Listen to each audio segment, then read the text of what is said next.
Our next topic is inverse functions. So if you swap the domain, which is the x values, and the range, which is the y values, of a one-to-one function, then it creates the inverse function. And graphically, a function and its inverse are symmetric about the diagonal line y is equal to x. So if you were to graph y is equal to x, you'll see that it's just the diagonal line. So if a function looked like this, then its inverse function would look like that. So it's like a mirror image. The original function must be one-to-one, meaning it must pass the horizontal line test. Otherwise, the inverse will not be able to pass the vertical line test.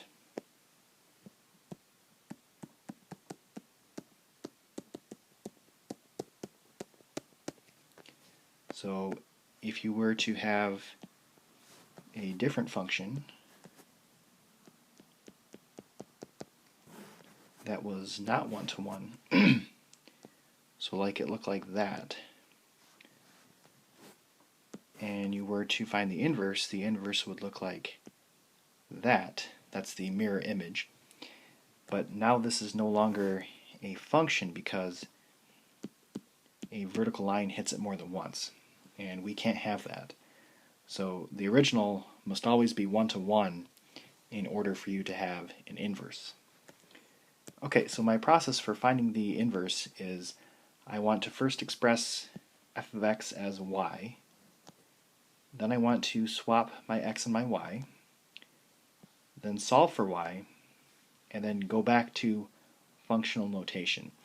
And the functional notation for the inverse is f to the negative 1. Okay, so I want to first express this as y is equal to 1 minus 3x.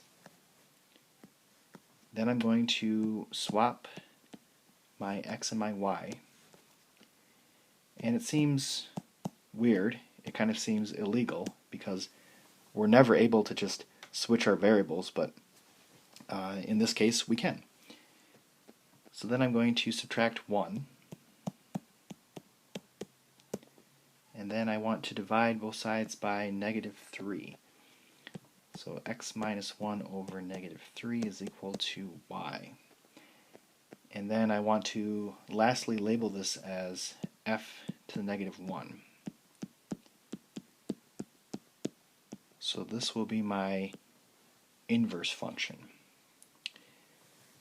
One other note is that there's actually, for many functions, two different ways to write the inverse function, because if you look at this step here, I chose to leave my y on the right, but algebraically you could move your y to the left. And if you do that, some of your signs, in fact all of your signs, would be the opposite sign. So if you solved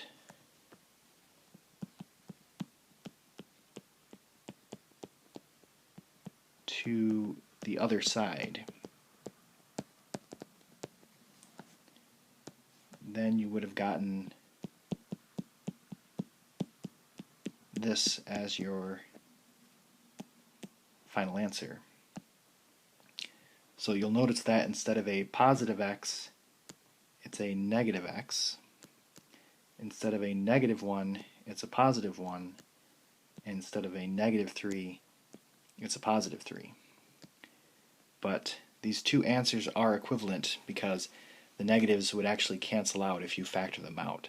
So they are equivalent, and these are really just the two different ways that you can write the inverse function.